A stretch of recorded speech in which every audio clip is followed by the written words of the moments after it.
Hi there, I'm your host McAuley Tucker, and you're listening to The McAuley Tucker Show, the podcast where I sit down with some of the most accomplished and fascinating individuals in the entertainment and business industry. From celebrities to industry leaders, our guests offer unique perspectives and inspiring stories that will educate and inform you.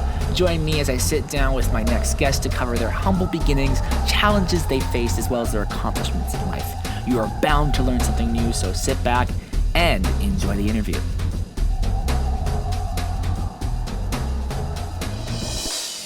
Hey everybody, thank you so much for listening to this episode. Today we've got a very special guest, Cowboy Coder. This is a very different interview compared to other interviews that I have done. Today we're interviewing Cowboy Coder. He is a musician as well as a professional coder. And today on the show, I wanted to talk with him about music as well as coding and compare both of them together and just learn more about his life in general. Your story, what interests you in music, first and foremost, but most importantly, what interests you in coding? Yeah, I've always been drawn to music. Just growing up, I was in a band in high school, and I always had some kind of connection to music because I think what I love about music is it's like this great art form that allows you to almost instantaneously like change your state of being. And I just think that's like the coolest thing about music. And like coding, I feel like is also like it's kind of like a metaphor for life, and kind of music and coding have a lot in common in the sense of there's very technical aspects that you have to kind of adhere to in order to like create something really valuable and innovative, right? And so like when you look at coding, it's got all these frameworks you've got to use, just like music has like, scales and kind of music theory that you have to dig into to kind of be able to formulate something that really like musically makes sense for people. And so like those two worlds kind of come together really nicely because they share a lot of those technical aspects, but they also like give like a great backdrop to kind of life in general, and like how music can like inspire you, and it can uplift you. It can like bring all these emotions to you. And like coding is something that's like can also bring a lot of value to people's lives when you have this finished product that you can see people using and like getting a lot of enjoyment out of. So those two worlds I love bringing together because they're two things that I find just really fascinating from both a technical and an artistic perspective like that. I think it was really fascinating hearing you talk about comparing both, music and coding together. They're both really amazing methods that you can use to create amazing content to be enjoyed. And specifically for you, when you started coding, what was the challenges you faced as a coder, even now? Great question. Coding is fascinating because there are like like I was saying, there's fundamental things that you kind of have to like understand, and really wrapping your head around those fundamentals is probably like the first challenge I ever faced with coding, because it's like you're in this abstract world where things don't always like make sense on like a physical level, or like some of the logic that you have to like bring into coding is very, very abstract. And so once you get over that hurdle of like, I'm creating something that's not in the physical world, but it's still yet tangible to me in some way. I think that's like the biggest challenge for me was like, what am I doing when I do like a for loop? What am I doing when I you know interact with a design pattern in a certain way? You have to think so abstractly in a sense of like this isn't real, but yet it is real. So it's like this is really like this mind jump of like, uh, what exactly am I doing here? I'm communicating with this computer, and it's doing exactly what I'm telling it to do, but sometimes it doesn't do what I want it to do.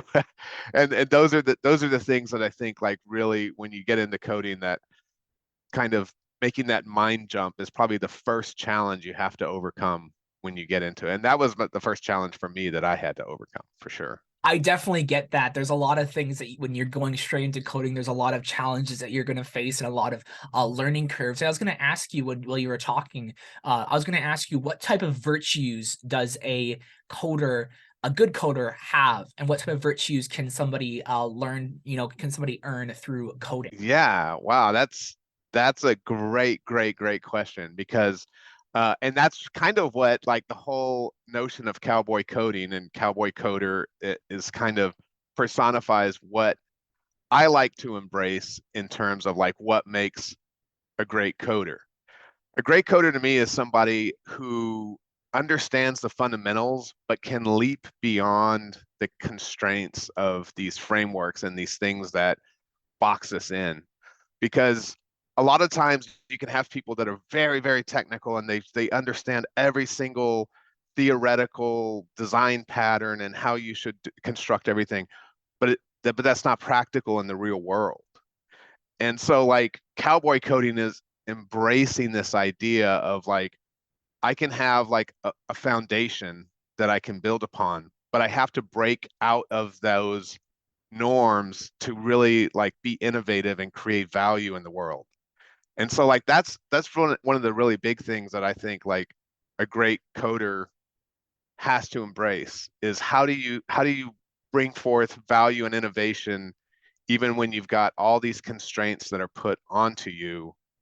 um, when you can embrace that and you can really like understand like if I think outside of what the actual paradigms are that have been instilled in coding, you actually that's where you tap into the most potential, the most value and innovation in developing. That's really great to hear, the virtues of a coder. One thing that I struggle with a lot, I mean, a lot of people struggle with is patience and concentration. What are some great methods you've used to help you concentrate and sit there and work on a specific problem or task involving coding that you would like to share with our listeners that they could apply for even school and things that they're doing? Oh yeah, absolutely. This is great because this dovetails very nicely into a song on the album. It's actually called Dreamscapes.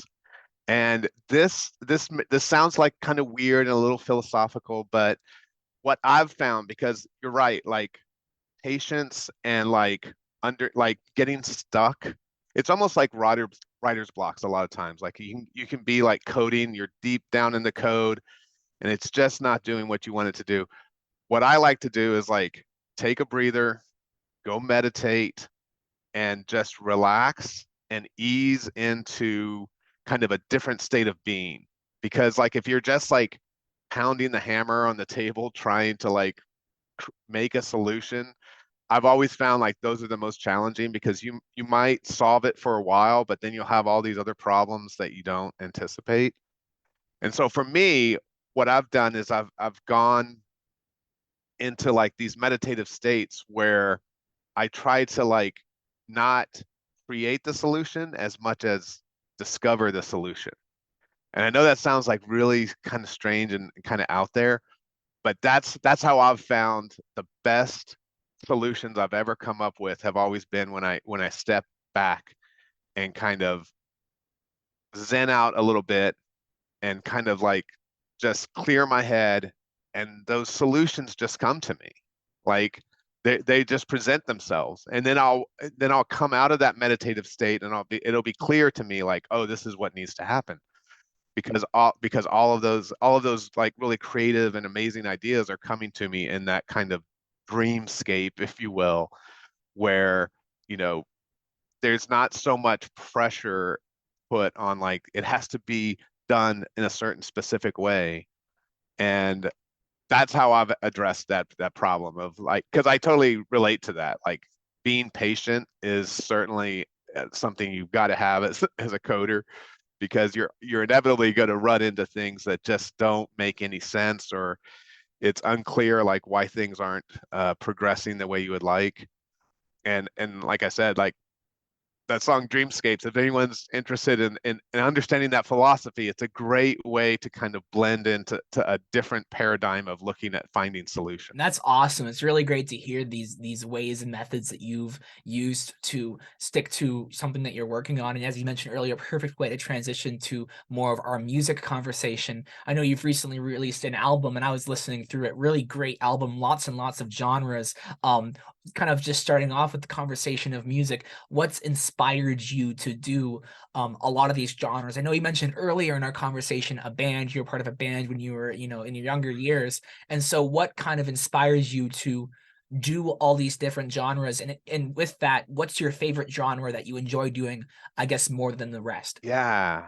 Wow, yeah. It's hard to kind of narrow down those specifics, but I've just always been a really eclectic kind of person. And so like I love all different genres of music because I feel like they can connect to people in so many different ways. For me, my background growing up, we did a lot of like classic rock, a lot of things like Led Zeppelin, The Cult, those types of just classical rock type things that have a lot of foundation in blues and kind of that older style of music that kind of came forth into rock and roll and into progressive, into pop and that type of stuff. For me, I do think I gravitate a lot more towards the bluesy classic rock style genre. That kind of connects with me a lot. One thing though that MC Lars has kind of introduced me to that I don't feel like I had a true appreciation for, kind of when I was doing music in my younger days, was hip hop. And I think hip hop is like the coolest genre because it's accessible to everyone. It's something that I feel like you can just get into a groove and start flowing, and it's like the coolest thing. Like whenever I see rap battles, I'm just in awe that people can like come up with these witty great artistic expressions of themselves, and they're battling with other people. It's just like the coolest thing. So for me, it's hard to say like this is like the genre I want to completely focus on, but I think my background is definitely like bluesy classic rock, but I've grown this deep appreciation for hip hop, and I think it's like really cool. I really appreciate hip hop as well. I grew up listening to a lot of Christian hip hop, and then now just listening to a lot of like unknown stuff. And I just really enjoy old school hip hop. And as you mentioned earlier, the way you can write these lyrics and things like that. And one question I was going to ask is, how would you say coding is like writing, maybe even producing a song? I know you talked about coding and music earlier, but kind of emphasizing on how is coding like writing a song? Yeah, it really is. It's got these qualities are very similar. Like um coding has like these foundational elements that you have to understand. So those are things like flow control logic and design patterns that you'll be interacting with, and things get more and more advanced as you go through. And writing music, you have to have like some foundational things like what key are you going to be in, what mode are you going to be in, what's the beats per minute that you're going to use, and what is your actual intention. And that's where I think the two kind of like come together for me, because it's like when you're coding, you have to have an intention of like your end product. You have this end thing in mind. And with music, you have this end thing in mind, like what is the emotion that you're trying to captivate in this song. And one thing that I find like fascinating about music and coding is like a lot of times in music, you've only got like this short window of, the final product's only going to be like 3 or 4 minutes at the most for most songs, unless you're Rush or something and you want to do a 20-minute song. But most songs have this small window in which you're going to take someone on a journey through their own like emotional states and stuff. And I think coding can have a similar experience with that, in the sense that you're going to put a lot of time and energy into something that someone might only interact with for just a few minutes. And if you've coded it properly, that's the exact the exact amount of time you want someone to interact with like a specific piece of code that you're writing. So I love that they have like these similarities together, and writing them again kind of goes back to like you have to have foundational elements, but again you have to come back to the intention of like what is the end goal of what you want. your either your listener or your end user to experience at the end of the day. You made some really, really great points on comparing coding and songwriting. Because I mean, I do music as well, and so you can spend a lot of time working on a specific song and to only be like a few minutes, and but you spend so much time, and it's really you can see a lot of the similarities between coding and making music from what you said. And what can kind of coding teach us about the music industry? What are some of the things we can learn from coding that teach us a lot about the way people make music and write music and produce music? Yeah, coding can definitely teach you that, you know, looking at your audience, just like you would, looking at an end user of your product, is something you always have to keep in the back of your mind, but shouldn't necessarily direct everything that you do. And this is a fine balancing act that I find is fascinating about coding is you definitely want feedback from end users, but you also have to have a vision of what you want the experience to be like for that end user.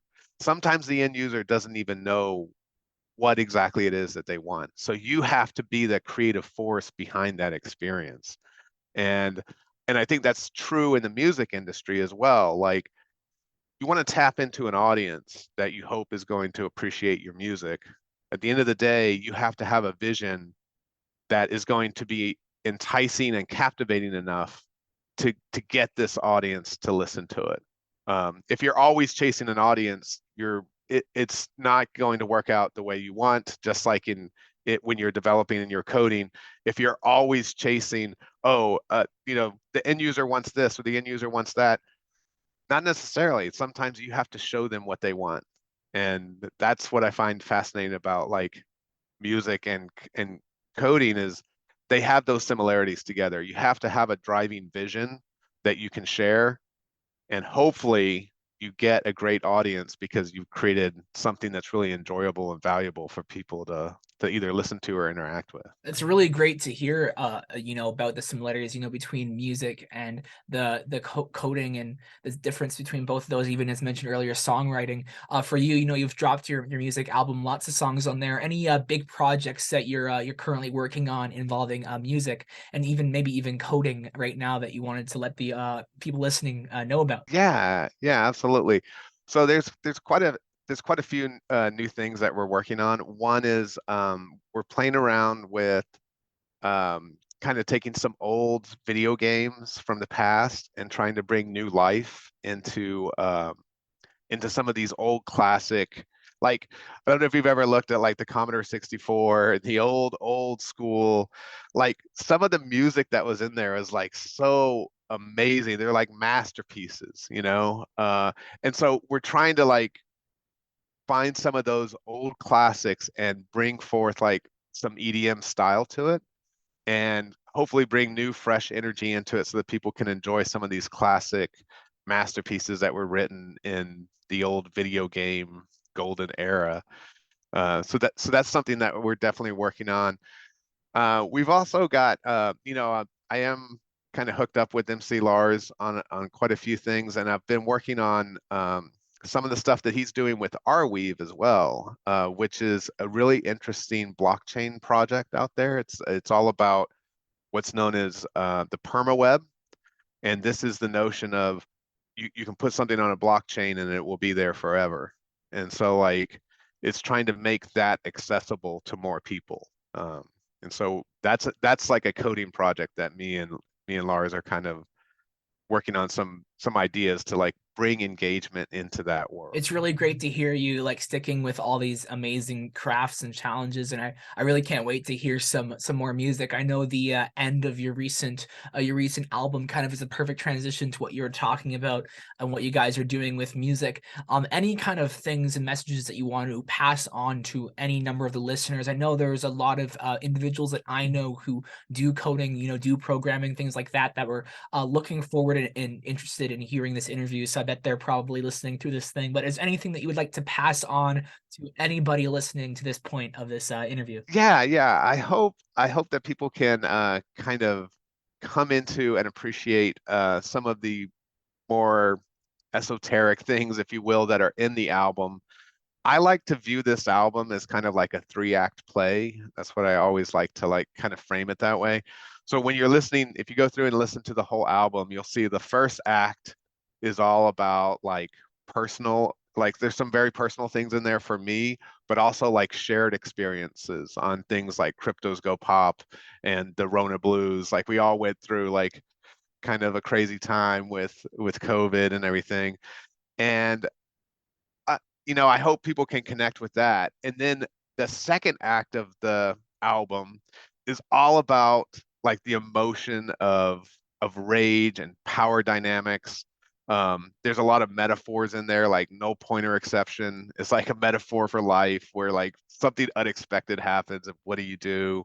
And then Code Rage is all about like, just raging over something that like you're having to interact with something that doesn't quite make sense and just and then Linux Administrator is a song that's all about the power dynamics that happen with Linux administrators as kind of a backdrop of that. But it's more philosophical in terms of like how do we deal with our own emotions. And then the last act of the album is all about like philosophy, about like infinite time and about dreamscapes. How do we find solutions to like some of the world's toughest problems? And so, like, in that sense, I hope that people can get some hope and inspiration out of that, that even if you go through Code Rage, you can emerge more wise and inspired to make like innovation and value in the world. I feel like the music will definitely impact a lot of people, and I'll be sure to include that in the description. I really enjoyed the release, and it's really awesome. And I can't wait to hear more music from you, and can't wait to hear all from these projects.